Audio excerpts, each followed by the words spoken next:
eu sou a Carla, faço parte aqui do Cursinho Ideia. Eu vou ficar com vocês aqui na parte de História do Brasil no YouTube. Eu sou aluna de Engenharia de Produção da UFC e para a nossa primeira aula de hoje eu trouxe sobre a redemocratização do país e como se deu esse processo depois da ditadura militar. Durante ali o processo de redemocratização do Brasil, os militares optaram por realizar uma transição política antes de entregar o poder aos civis. Essa transição ela aconteceu porque ajudava o governo militar a manter seus interesses em um governo mesmo civil. Então, eles ainda iam ter os seus privilégios e os interesses dele, mesmo não sendo um governo totalmente militar. E em 1984, na verdade no final de 1979, começo ali da década de 80, aconteceu um movimento muito forte, que foi o movimento das diretas já, que teve o seu estopim ali em 1984, em que os brasileiros iam às ruas em busca de eleições diretas para presidente, o que deu muita força para a emenda Dante Oliveira, que ela queria as eleições diretas para presidente. No entanto, a forte pressão dos militares acabaram fazendo com que os deputados votassem contra e essa emenda caísse por terra. Então, as eleições de 1985 elas ainda foram de forma indireta. E Tancredo Neves, que não era o candidato apoiado pelos militares, o que foi um passo importante, venceu contra o candidato Paulo Maluf. No entanto, ele adoeceu e foi internado nas vésperas de assumir a presidência e acabou falecendo, então dando o seu cargo de presidente para seu vice, o José Sarney, que assumiu em 1985 e teve seu mandato até 1990. O governo do Sarney ele foi marcado pela redemocratização do país e pela volta das eleições diretas. Ele também constituiu uma nova Constituição, que foi a de 1988, que é considerada a mais democrática da história do país. A população ela foi mobilizada e essa Constituição foi um grande avanço nas questões de direitos civis para os brasileiros, trazendo questões importantes como a reforma agrária, como o direito à saúde, à educação, também trouxe o poder de voto direto para presidente, tendo o voto facultativo para analfabetos, pessoas ali entre 16 e 18 anos e para pessoas acima de 70 anos. Outra grande parte importante do governo de Sarney foi o Plano Cruzado. O país estava sofrendo com inflações altíssimas, desde o governo militar, com uma dívida externa muito grande, e o Plano Cruzado ele meio que decretou o congelamento do preço e reajuste dos salários, e foi criada uma nova moeda, que era o cruzado. O cruzado era o equivalente a 1.000 cruzeiros na época, era um cruzado. E teve uma parte muito polêmica do plano, que foi quando Sarney incentivou a população a monitorar os preços dos produtos e denunciar irregularidades. Então, você ia comprar um produto no supermercado, ele estava valendo um mês 5 cruzados, no outro mês ele chegava a valer 15, 20 cruzados. Então, esse congelamento dos preços fazia com que o mesmo produto ele fosse sempre vendido de forma constante, não tivesse um aumento exorbitante do preço. E isso deixou a indústria e todos os produtores muito indignados, porque a inflação continuava, mas ele meio que segurou ela ali e mandava os brasileiros, ele incentivava os brasileiros a denunciar quando eles vissem que eles estavam utilizando ou aumentando demasiadamente os preços.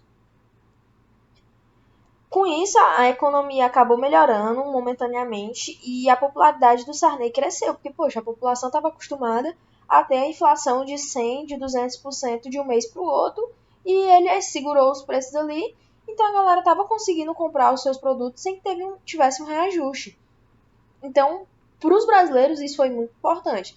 No entanto, ele não tinha meio como segurar isso, e esse congelamento dos preços ele acabou fazendo com que o valor de muitos produtos ficassem defasados, deixando de ser produzido. Então, para a indústria, ela não era tão importante e nem vantajoso eles produzirem algo que eles não iam estar lucrando, que eles não iam estar conseguindo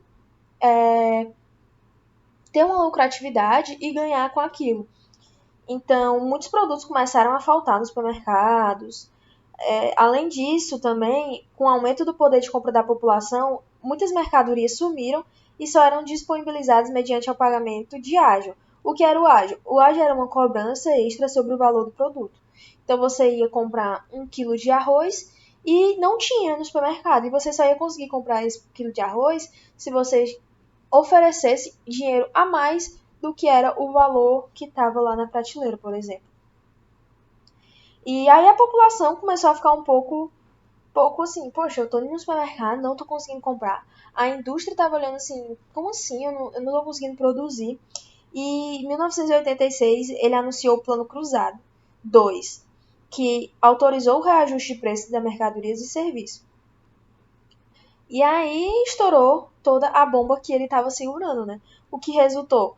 O valor do combustível aumentou cerca de 60%, a energia elétrica aumentou cerca de 120% e o reajuste de muitas mercadorias foi alto, o que fez a inflação aumentar demais. E aí, no final do ano de 1986, a inflação ela já tinha chegado a 79%. Então, meio que com o Plano Cruzado 1, ele segurou a inflação e com o Plano Cruzado 2 ele soltou e ela veio como um baque assim, na população diretamente. E aí isso gerou uma crise econômica e no começo do ano de 1987, o Brasil ele declarou público que ele não conseguia pagar os seus credores nacionais ou os seus credores internacionais, porque eles não tinham a mínima condição. E aí a situação dele foi só caindo, só caindo. A popularidade dele caiu muito. E quando foi ali no final do ano de 1989, pro começo do ano de 1990, ele foi acusado de corrupção. E a inflação ela chegou a alcançar cerca de 1973% de pico durante esses 5 anos do mandato dele. Então, em 1990, ele terminou não com a sua popularização tão alta quanto ele começou o governo. E aí entrou o governo do Collor. O Collor ele foi o primeiro presidente eleito de forma direta depois da ditadura. Ele assumiu a presidência em 1990, depois de ir para o segundo turno com o então candidato a presidente Lula. O Brasil, ele tava, os brasileiros eles estavam muito animados para ter uma eleição direta para presidente. E isso fez com que vários partidos lançassem candidaturas. E no ano de 1990 tiveram cerca de 22 candidatos. O Collor ele já tinha sido governador de Alagoas e durante o seu governo ele voltou-se contra o Congresso, atacou adversários, cometeu um dos piores atos da economia brasileira, que foi o Plano Collor. O Plano Collor ele era meio que um congelamento dos preços, confisco de poupanças e contas correntes da população. E ele também contava com reajustes salariais e abertura do país para mercadorias importadas. Então, meio que ele congelou os preços novamente, do mesmo jeito que o Sarney. No entanto, ele confiscou da população o dinheiro que tinha. Então, muita gente que tinha dinheiro nos bancos, o presidente foi lá, no caso o Collor, né? O governo foi lá e tirou esse dinheiro da população, disse que era para usar no Brasil para pagar as contas públicas e que depois ele ia devolver, sendo que até hoje a população não viu mais esse dinheiro. Outro processo, ele também tentou abrir a mercadoria, abrir o comércio brasileiro para mercadorias importadas, para trazer mais a importação para o Brasil. Ele tentou enxugar os gastos públicos, diminuindo o número de ministérios, demitindo funcionários públicos, começando um processo de privatização de estatais e aumentando os impostos. Então ele começou a pegar empresas que eram do Estado e começou a privatizar. Ele começou a aumentar muito os impostos para que o país começasse a arrecadar dinheiro para pagar as dívidas públicas. Só que ele começou a se mostrar muito incapaz, ele fazia ação por cima de ação que não dava certo. E a crise do país ela era gigante, aumentava demais, a inflação aumentava, e estava todo mundo insatisfeito, a população estava insatisfeita, os donos de empresas estavam insatisfeitos, os políticos estavam insatisfeitos. E aí, ali no ano de 1992, começou a iniciar o processo de impeachment do Collor, que foi marcado muito pelo movimento Caras Pintadas, que foi quando milhares de brasileiros foram às ruas, vestiram-se e se pintaram de verde e amarelo para protestar contra o Collor. E o coro assim, popular ele exigiu o afastamento do presidente de suas funções. Então eles queriam urgentemente o impeachment do Collor.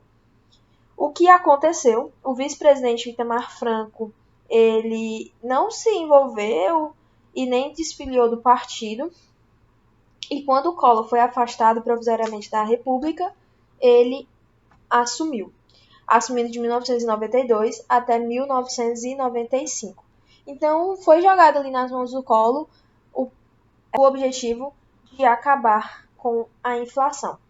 E apesar de ele ter um fracasso inicial, ele teve uma brilhante ideia, que foi entregar o Ministério da Fazenda nas mãos de Fernando Henrique Cardoso. Ele deu liberdade para que ele e sua equipe montassem um plano de reestruturação da economia brasileira, o Plano Real, como ficou conhecido.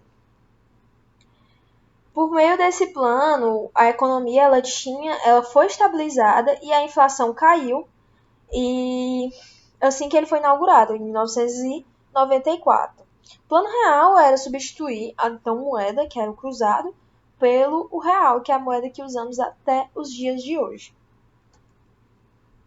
E aí, com o fim do mandato dele, em 1995, teve eleições novamente e o então candidato Fernando Henrique Cardoso ganhou, assumindo a presidência. Como é que funcionou? O Collor, ele teve como um dos principais atos dele foi a privatização de empresas estatais e a efetivação do Plano Real, já que ele tinha sido idealizador durante o governo do Itamar Franco desse Plano Real. No governo dele, ele colocou ainda mais em prática. Ele principalmente focou em tentar evitar a volta da inflação, também com a privatização das empresas como a Vale do Rio Doce, a Telebrás, a Banespa. Em 97, ele conseguiu enviar e aprovar no Congresso a emenda de reeleição, tornando-se candidato outra vez a presidente da República. E ainda teve como o principal adversário dele o Lula. O Plano Real e o controle da inflação continuou sendo a sua principal propaganda política. Então ele ia para a rádio falar sobre como deu certo o Plano Real, como foi importante para conter a inflação, como a privatização ia ajudar o Brasil a acabar com essas dívidas, as dívidas internacionais, né? E isso favoreceu muito a população, porque a população estava acostumada com 3 governos seguidos que não foram tão bons, que foi o do Sarney, o do Collor e o do Itamar Franco. Então veio o Fernando Henrique Cardoso e conseguiu conter meio que a inflação do Brasil. E isso favoreceu demais a vitória dele nas urnas e ele conseguiu a reeleição. Durante o segundo mandato, ele não teve tanto investimento nas reformas estruturais, nas privatizações. Eles tiveram algumas mudanças ali e algumas reformas na educação brasileira. Então, em 1996, foi aprovada as leis de diretrizes e bases para a educação, que tinha ali os principais estudos e as principais disciplinas que precisava ter, e também um parâmetro curriculares para o ensino básico, que foi muito importante para a educação brasileira. E com o final do mandato dele, teve alguns problemas que ele não conseguiu se livrar, que foi, ele não teve ele teve eficácia, mas não da forma 100% na inflação. E a distribuição de renda durante o governo Collor, durante o governo de Fernando Henrique Cardoso, ela foi muito alta, sendo que uma parte pequena ali da população, os mais ricos, eles chegavam a ganhar cerca de 30 vezes a mais do que a população mais pobre. E além disso, o Brasil ele ficou numa excessiva dependência do Fundo Monetário Internacional, que era o FMI.